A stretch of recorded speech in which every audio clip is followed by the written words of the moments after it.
Assalamualaikum warahmatullahi wabarakatuh. Sobat Evolugansa, jumpa kembali bersama saya Hendra. Malam ini akan kita membahas tentang topik yang sangat sedang hangat kali ini ya, yaitu tentang Omnibus Law, atau biasa dikenal atau nama lainnya adalah Undang-Undang Ciptaker ya, Cipta Kerja Klaster perpajakan. Sebenarnya bukan hanya perpajakan aja yang diatur di Omnibus Law, kita ketahui banyak undang-undang lainnya, undang-undang tenaga kerjaan, undang-undang tentang perizinan dan lain-lainnya. Itu ada hampir, kalau saya lihat hampir 1000 halaman ya Sobat Infogansa tebelnya. Jadi undang-undang perpajakan ini hanya salah satu saja yang bukan salah satu ya, salah tiga ya, karena yang diatur, yang diamandemen di undang-undang Omnibus Law ini nanti ada undang-undang PPH, ada undang-undang PPN, dan ada undang-undang KUP. Jadi undang-undang pajak, terkait pajak yang terdampak adanya Omnibus Law ini ada 3 ya teman-teman ya gitu.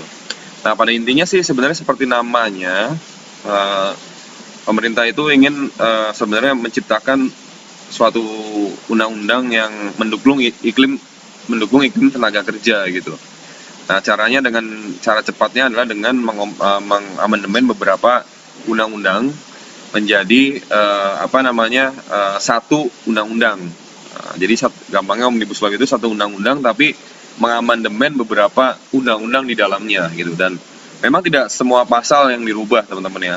Nanti kita lihat contoh sebagai undang-undang KUP ada di pasal berapa aja yang berubah, di undang-undang PPN, PPH, pasal-pasal apa aja yang berubah. Nah, untuk sesi pengantar ini atau video pengantar ini, saya tidak akan membahas detail sekali, tapi saya akan menyampaikan aja gambarannya pengantar, karena memang Omnibus Law ini baru undang-undangnya aja nih teman-teman yang disahkan, yaitu pada tanggal 2 November tahun 2020 ini. Nah, apakah sudah berlaku? Iya, sudah berlaku sepanjang tidak ada diatur di ketentuan peralihannya. Sepanjang tidak mengatur tentang peraturan peralihannya memang sudah berlaku. Nah, cuma memang perangkat-perangkat di bawahnya sepertinya belum terbit. Nah, jadi saya teman-teman silahkan tolong dipantau terus channel ini, tolong di subscribe, dipantau terus jika teman-teman ingin mengetahui update-update selanjutnya ya. Nanti saya akan bahas terkait dengan detail undang-undang PPH, PPN maupun KUP-nya. Nah, kalau di pengantar ini saya akan jelaskan dulu secara sekilas, secara overview, apa sih sebenarnya yang terdampak khususnya di klaster perpajakan ya. Seperti tadi saya bilang, Omnibus Law ini terdiri dari beberapa klaster ya, ada klaster perpajakan, ada klaster tenaga kerjaan dan lain-lain. Nah, yang akan saya bahas di channel Evolugansa ini terkait fokus di pada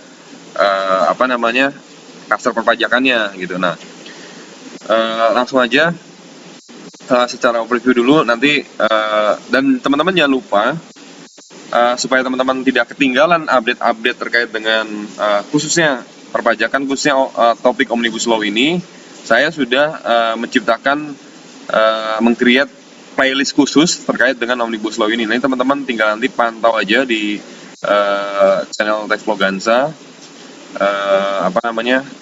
Nah, ini saya udah buat playlist khusus ya terkait dengan Omnibus. Jadi all about Omnibus Law saya akan taruh di playlist ini. Jadi teman-teman nanti tinggal, dari teman-teman mahasiswa, dari teman-teman praktisi, dari teman-teman konsultan maupun yang lainnya pun, silahkan nanti bisa teman-teman nanti mengunjungi playlist saya terkait dengan Omnibus Law. Nah, oke, pada malam hari ini kita akan coba lihat ya, sebenarnya yang beredar di luaran itu terkadang membingungkan ya, terkadang kita nggak tahu nih yang berubah apa aja. Nah, supaya teman-teman nggak bingung, nah sebelum ke situ saya ingin jelaskan dulu ya bahwa klaster perpajakan ini, bahwa undang-undang Omnibus Law ini memang tujuannya didesain untuk, salah satunya adalah memperkuat perekonomian Indonesia.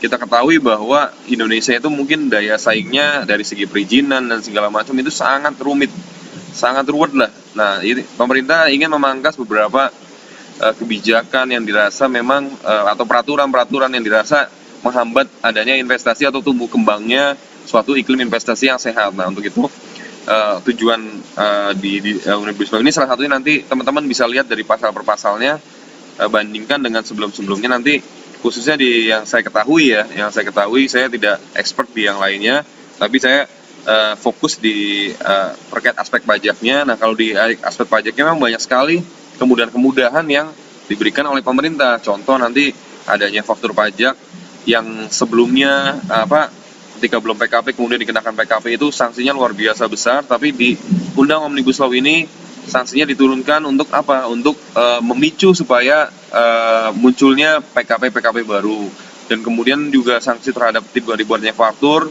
turun dari 2% jadi 1% dan seterusnya. Jadi memang itu di-create supaya pengusaha ini tidak bisa mengembangkan usahanya, tidak ketika terbelit masalah pajak dia tidak langsung kolaps gitu ya. Selama ini PPN ini terkenal banget dengan cukup kejam gitu undang-undangnya, kalau bisa saya katakan tanda kutip ya. Ketika terbelit masalah PPN itu bisa luar biasa teman-teman ya. Mungkin teman-teman ada yang udah pernah ngalamin. Nah, oke, jadi ini adalah deregulasi. Jadi di Cipta Pajak ini ada deregulasi terkait dengan PPN juga, nanti ada terkait dengan PPh gitu ya. Seperti dividen, nanti dividen ada yang tidak dikenakan. Nah, ini saya ingin kita tahu dulu overview-nya apa sih sebenarnya yang pemerintah ubah gitu di undang-undang, atau pemerintah perbaiki di undang-undang Cipta Kerja ini, khususnya di klaster perpajakan. Ya, ini mendorong investasi ya. Diperlukan perubahan berbagai ketentuan tadi ya, termasuk tiga undang-undang KUP ya. Seperti kita ketahui, undang-undang KUP ini sebenarnya sudah masuk draftnya di amandemen berapa tahun yang lalu lah, mungkin 6 tahun yang lalu, tapi tidak gol-gol, tidak di DPR itu ngetah kenapa. Nah, mungkin prosesnya yang sangat lama ya, karena mungkin overlap dengan undang-undang yang lainnya. Nah, di Omnibus Law ini adanya momen Omnibus Law ini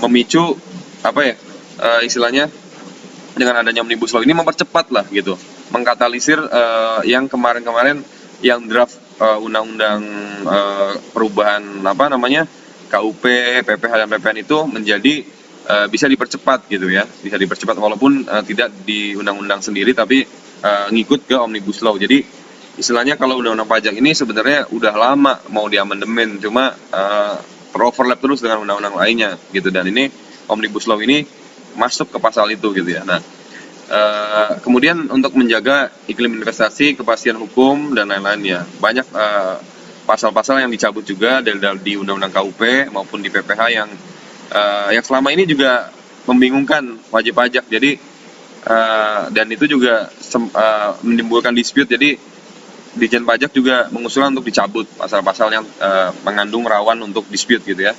Nah, ini ya, jadi memang sudah diketok palu tanggal 5 Oktober dan disahkan dan diundangkan pada tanggal 2 November 2020. Jadi udah berlaku teman-teman. Bukannya belum. Jadi walaupun yang belum itu turun-turunannya nih, PP-nya, peraturan pemerintahnya, peraturan Menteri Keuangannya. Karena di Undang-Undang Omnibus Law ini banyak peraturan-peraturan itu yang mendelegasikan pengaturan terkait lebih lanjutnya itu di peraturan pemerintah atau di peraturan Menteri Keuangan. Jadi tetap istilahnya kalau untuk perincinya nanti tetap menunggu di peraturan Menteri Keuangan ya. Tapi kalau secara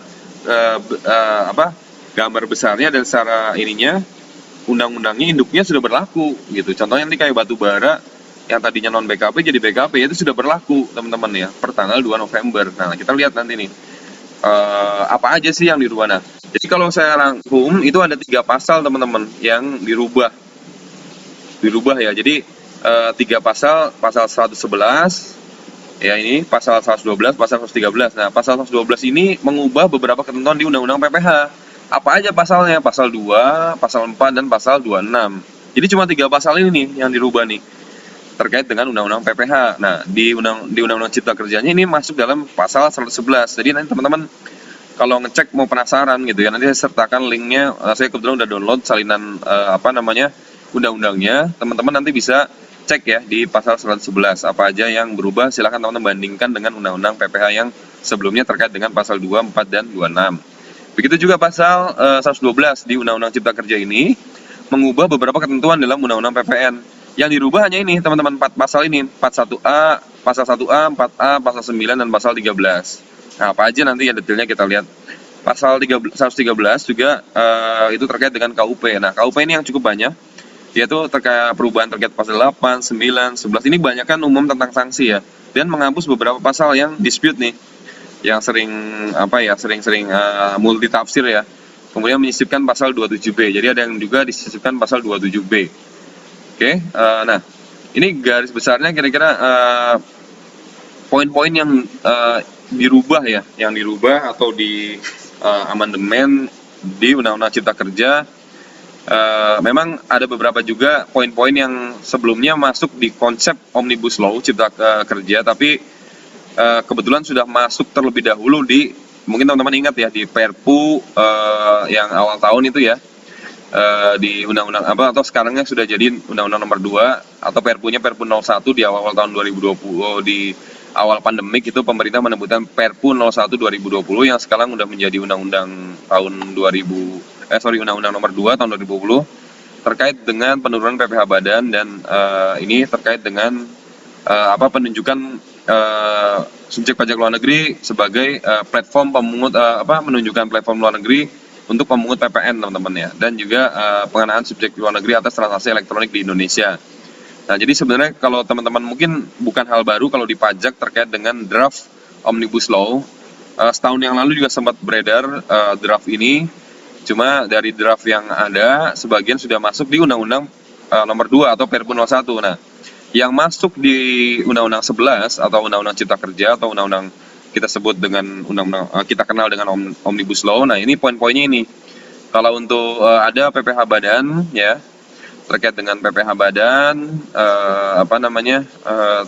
poin 3, 4, 5, 6, kemudian ada terkait dengan PPN, ada terkait dengan KUP, ada juga terkait dengan KUP juga terkait dengan penentuan subjek pajak, kemudian non objek pajak. Nah, ini nanti pencabutan pimpinan ini nanti akan saya bahas masing-masing di undang-undang masing-masing di klasternya, PPN, PPh, dan KUP ya teman-teman. Jadi ini saya hanya memberikan sekilas ya, pas poin-poin yang berubah apa aja ini, penghapusan dividen dalam negeri ya. Jadi nanti dividen dalam negeri itu selama ini orang pribadi kan kena nanti, tapi ada syaratnya nanti, nggak semua boleh atau berhak untuk mendapatkan penghapusan dividen. Nanti ada syarat kalau orang pribadi, syaratnya seperti diinvestasikan ke dalam negeri gitu. Kemudian dividen luar negeri itu tidak dikenakan PPh sepanjang diinvestasikan Indonesia syaratnya, dan kemudian menambah objek pajak yang non objek pajak pasal 4 ya ayat 3 non objek pajak. Selama ini kan koperasi kena ya, nanti jadi nggak kena tuh SHU dari koperasi. Kemudian kepastian dari dana haji yang dikelola oleh Badan Pengelola Haji ya, nanti ini nggak kena nih, hasilnya nggak kena PPh ya, bukan objek PPh. Kemudian ada ruang penyesuaian di tarif PPh pasal 26 atas bunga. Jadi nanti bunga yang kalau pasal 26 itu kan berarti yang menerimanya subjek pajak luar negeri ya. Nah, nanti ada penurunan tarif dengan diatur di dalam peraturan pemerintah gitu ya. Jadi nggak di undang-undang, jadi di peraturan pemerintah. Kemudian penyertaan modal bentuk aset atau kita kenal dengan imbreng. Jadi imbreng ini atau imbreng ya tidak berutang PPN. Kalau selama ini nggak jelas nih pengaturannya ya imbreng ini. Sekarang dipertegas untuk kepastian hukum untuk penyerahan modal berupa aset itu tidak kena PPN. Nanti lebih detailnya ada di itu ya. Kemudian relaksasi hak pengembalian pajak maksudnya. Nah, ini relaksasi maksud tadi yang saya sempat singgung. Salah satunya adalah ketika pengusaha nanti ditemukan ternyata belum PKP, kemudian digugurkan sebagai PKP. Nah, itu masih bisa pajak masukan yang dia ketika belum menjadi PKP itu masih bisa didim atau dianggap sebagai pajak masukan. Jadi sehingga meringankanlah pengusaha ya gitu. Kemudian sanksi administrasi pun nanti dirubah, konsepnya bukan lagi 2% tapi dengan menggunakan suku bunga acuan. Nah, suku bunga acuan ini yang belum diatur, nanti akan diatur detail di peraturan Menteri Keuangannya. Jadi teman-teman sabar ya untuk menunggu update-update berikutnya. Jangan lupa untuk subscribe supaya teman-teman tidak ketinggalan update-update info terkait dengan peraturan pajak terbaru. Nah, kemudian ini juga saya ingin menjelaskan sekilas ya. Nanti detailnya akan saya jelaskan lagi ya teman-teman ya. Jadi ini hanya sekilas aja, supaya overview-nya aja. Teman-teman apa sih, biar teman-teman tahu mana sih yang berubah-berubah gitu kan. Nah, kalau teman-teman bisa membaca sendiri detail, yaitu di undang-undangnya sudah ada sebetulnya bisa di-download dari Setnek, atau nanti saya juga cantumkan di link ya, itu ada juga apa namanya terkait dengan salinannya, kita udah pegang juga salinannya. Nah, subjek pajak orang pribadi itu juga ada perubahan untuk memberikan kepastian hukum, mana yang menjadi kriteria subjek pajak dalam negeri, mana yang menjadi subjek pajak luar negeri. Jadi di sini kata-katanya ada kata-kata WNA. Kalau di undang-undang sebelumnya kan hanya orang pribadi gitu yang bertempat tinggal di Indonesia. Yang orang pribadi siapa nggak jelas gitu statusnya. Nah, di sini diperjelas WNI atau WNA yang lebih dari 143 hari di Indonesia itu statusnya ada subjek pajak dalam negeri. Begitu sebaliknya, meskipun orang Indonesia yang ada di misalkan sebagai tenaga kerja asing di luar negeri ya TKI, TKW atau dan lain-lain itu statusnya juga sama, perlakuannya sama, berarti bukan subjek pajak dalam negeri meskipun itu orang Indonesia tapi sudah lebih di misalkan di Arab atau di Malaysia sudah lebih dari 183 hari, ya udah berarti dia jadi subjek pajak di negara yang lain gitu ya, bukan Indonesia. Nah, jadi memberi kepastian teman-teman ya. Kemudian ada juga yang baru terkait dengan pengaturan ini ya, apa namanya? Batu bara menjadi barang kena pajak. Loh kok jadi kena pajak, jadi kena pajak dong. Nah, ini sebenarnya ini mungkin apa namanya? Bagi pengusaha batu bara ya kabar bagus juga karena kan pajak masukannya bisa jadi dikreditkan, bisa jadi lebih liquid daripada dibiayakan. Kalau dibiayakan itu kan pada akhir periode ya, kalau di apa namanya di kreditkan itu bisa lebih cepat liquid gitu ya, bisa direstitusi dan sebagainya gitu. Nah, konsinyasi juga untuk memberi kemudahan usaha itu tidak lagi termasuk dalam kategori penyerahan. Ya, artinya apa? Jadi nggak lebih ribet lah. Kalau dulu nitipin barang belum dijual pun kena PPN. Nah, bagaimana nalanginya? Sekarang diberi kemudahan untuk konsinyasi nggak dikenakan PPN dulu, nanti baru setelah dijual baru kena PPN. Nah, untuk lebih lanjutnya nanti akan saya jelaskan ya di yang PPN terkait. Terus undang-undang objek pajak atas sisa pidana badan sosial dan keagamaan.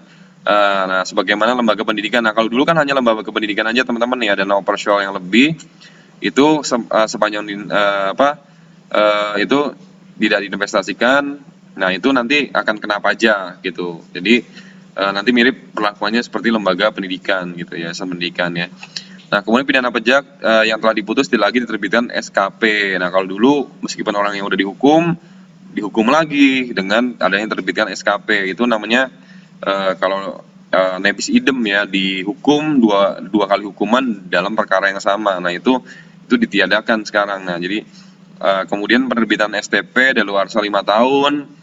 Maksudnya adalah apa? Fix STP hanya bisa diterbitkan 5 tahun. Kalau dulu tidak diatur tuh bisa berapa tahun juga ya.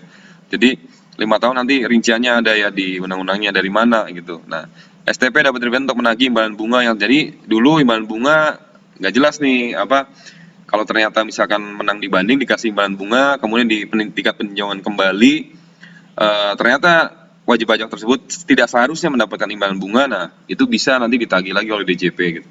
Ini kepastian hukum ya.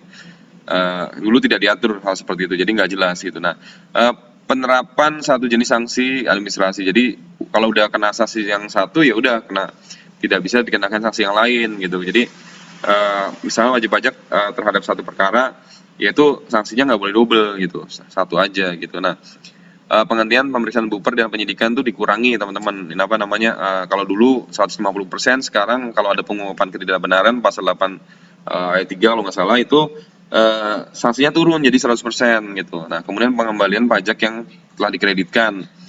Pengembalian pajak masukan yang telah dikreditkan. Nah, jadi ini juga ada lebih kepastian hukum ya. Nah, kemudian ini yang poin ini yang di draftnya undang-undang Omnibus Law ini apa namanya sempat ada, sekarang udah masuk di undang-undang Perpres 1 atau undang-undang nomor 2 ya. Nah, kemudian ada lagi pencantuman nik pembeli. Nah, ini sebenarnya untuk apa namanya menjaring adanya persamaan perlakuan, equal treatment teman-teman. Jadi ada yang sudah PKP tapi ada orang-orang yang dengan mudahnya menghindari pajak dengan tidak mencantumkan nik dan lain sebagainya. Nah, ini seperti ini juga. Jadi selain investasi memberikan iklim investasi yang lebih fair, juga menciptakan adanya equal treatment teman-teman. Jadi keadilan lah ya gitu ya, harusnya PKP ya sudah PKP gitu kan, yang beli barangnya banyak sudah PKP, yang harus PKP gitu kan.